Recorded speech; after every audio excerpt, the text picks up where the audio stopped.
Hi viewers, welcome to testerprep.com. My name is Anuj and in this video I would be discussing the basic formulas and application of those formulas for the topic of surds and indices. अब बहुत सारे aptitude exam में surds और indices की बहुत importance है, but the problem is basic formulas बच्चों को याद नहीं होते। तो उन्हीं फॉर्मूलाज को चलिए आइए रिवाइज करते हैं। Let us understand the first formula. Okay, तो आप देखिए यहाँ पे फर्स्ट फॉर्मूला क्या है। The first formula is a to the power b into a to the power c into a to the power d। तो आप देख सकते हैं इस चीज को हम कहते हैं base. This is called base and this is called power. Base तीनों के सेम है, बेस तीनों के सेम है, पावर्स अलग अलग हो सकती हैं, पावर्स अलग अलग हो सकती हैं।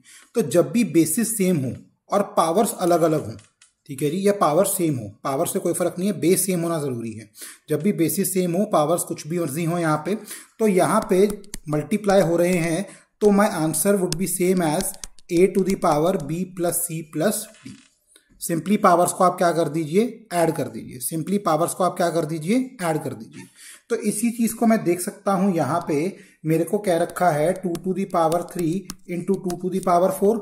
तो अब आप देख सकते हैं इनके बेसिस सेम है, तो my answer would be what 2 to the power 3 plus 4। तो answer is what 2 to the power 7। अब आप 2 टू द पावर 7 को वैसे भी रख सकते हैं और 2 टू द पावर को 7 को इवेल्युएट करके भी आंसर दे सकते हैं। आई होप सबको क्लियर हो गया है कि जब बेसिस सेम होते हैं, पावर्स होती हैं, तो मल्टीप्लिकेशन के केस में पावर्स ऐड हो जाती हैं। Kindly note it down. Once clear then move on to the next question. Question number 2, ये यहां पे कहता है कि 3 टू द पावर 7 को डिवाइड कर दो 3 टू द पावर 5 से। तो गाइज इसके लिए फॉर्मूला आप क्या याद रखेंगे, a to the power b divided by a to the power c। तो again you can see that the basis are same, basis are same. Power same हो भी सकती है, नहीं भी हो सकती, बट बेसिस सेम है और डिवीजन के केस में हम सिंपली क्या कर देंगे, पावर्स को माइनस, पावर्स को हम क्या कर देंगे माइनस। तो यहां पे हमारे पास आंसर क्या बन जाएगा 3 to the power 7 minus 5। The answer becomes what 3 to the power 2 which is 9. So my answer is what 9. I hope सबको क्लियर हो गया है कि बेसिस सेम हो तो डिवीजन के केस में हम क्या करते हैं, that is simply subtracting the powers. Moving on to the next question. अब नेक्स्ट क्वेश्चन में हमें दे रखा है a to the power b whole to the power c।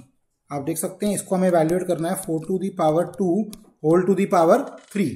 तो गाइज इसमें आप फॉर्मूला याद रखिए, जब भी आपके पास पावर की पावर आ रही हो, आप ध्यान से देखिए ब्रैकेट लगा रखे हैं मैंने, पावर की पावर आ रही हो तो simply the powers gets multiplied, powers gets multiplied. तो यहां पे हमारी पावर्स क्या है 2 और 3, so just simply multiply them. So my answer becomes what 4 to the power 6। My answer becomes what 4 to the power 6। यहीं पे अगर 3 पावर्स होती 4 to the power 2 power 3 power 4, तो देन ऑल्सो सेम कॉन्सेप्ट लगता, powers multiply होती चली जाती। My answer would have been 2 3 ज़ा 6 6 4 ज़ा 24। So 4 to the power 24 would have been my answer. I hope सबको क्लियर हो गया है कि पावर की पावर कैसे इवैल्यूएट करनी है हमने। Once clear then move on to the next question. My next question says that 12 to the power 0। याद रखिए viewers, anything to the power 0 is always 1। Anything to the power 0 is always 1. So 12 to the power 0 is what 1. 12 to the power 0 is what 1. I hope सबको clear हो गया कि power 0 है तो क्या करेंगे। Now my next question 25 to the power 0.5। 25 to the power 0.5। अब 0.5 को अगर मैं सॉल्व करूं so this will become 5/10। Now 5/10 means what 1/2। सो हमेशा याद रखिए अगर पावर 1/2 है तो उसको हम क्या कहते हैं स्क्वायर रूट, उसको हम क्या कहते हैं स्क्वायर रूट। अगर पावर 1/3 है तो उसको हम कहेंगे क्यूब रूट। अगर पावर 1/4 है तो उसको हम कहेंगे फोर्थ रूट। अगर पावर 1/5 है तो उसको हम क्या कहेंगे फिफ्थ रूट। ठीक है जी, तो power 4th root 5th root 6th root 7th root and so on कुछ भी हो सकता है। अब हमें यहां पे सॉल्व करना है 25 to the power half, 25 to the power half.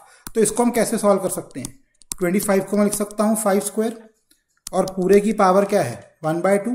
हमने अभी सीखा है कि पावर में अगर पावर है तो power simply gets multiplied, power simply gets multiplied, तो मल्टीप्लाई कर देंगे, hence my answer would be what 5 to the power 1, 5 to the power 1। I hope सबको यहाँ पे रूट्स का कॉन्सेप्ट क्लियर हो गया है और रूट्स को इवेल्युएट कैसे कर सकते हैं हम वो चीज भी क्लियर है आपको। तो once it is clear then move on to the next question.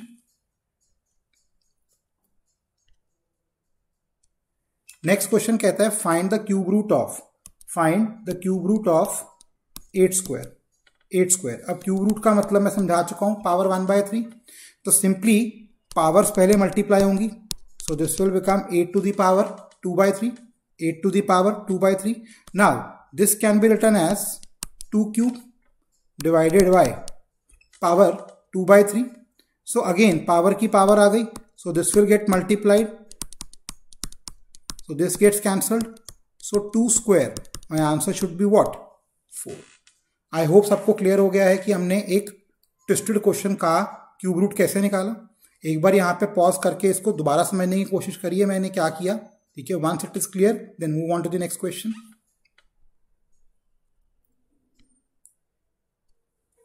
Guys next हमें क्या रखा है 5 to the power -3 इवैल्यूएट करिए, 5 to the power -3 इवैल्यूएट करिए। अब आपने हमेशा ध्यान रखना है if the power is negative, if the power is negative और उसको मैं डिनोमिनेटर में लेके जाऊंगा तो power will become positive, power will become positive.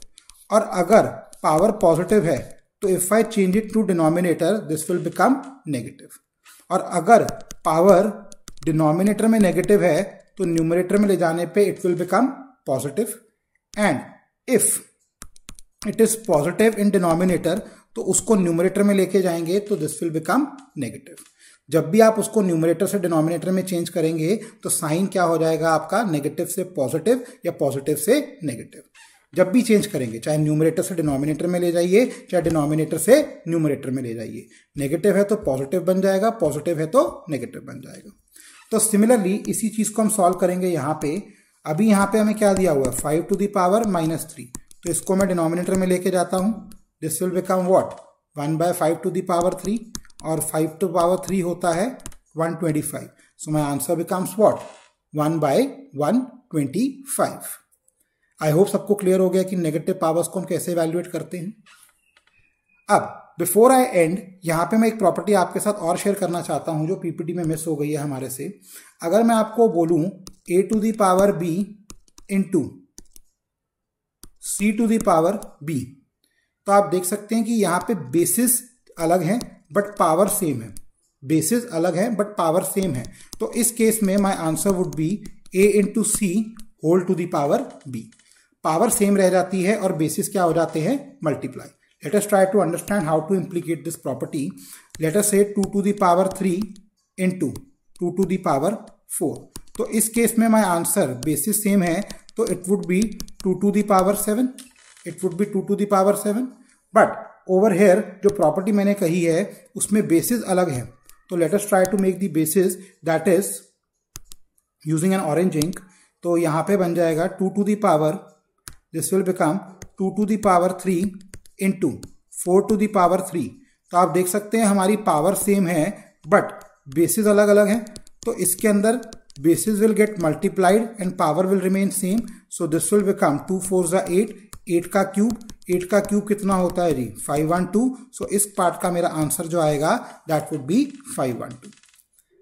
I hope guys आपको सारी प्रॉपर्टीज क्लियर हो गई हैं इंडिसेस की। एक बार इस वीडियो को दोबारा देखिए क्योंकि बहुत जगह आपकी ये पावर्स काम आती हैं, क्वाड्रेटिक्स के अंदर काम आती हैं, इक्वेशंस में काम आती हैं, आपकी सिंप्लीफिकेशन में काम आती हैं। तो अगर ये कॉन्सेप्ट क्लियर नहीं है तो चैलेंज बन जाता है कुछ क्वेश्चंस के अंदर।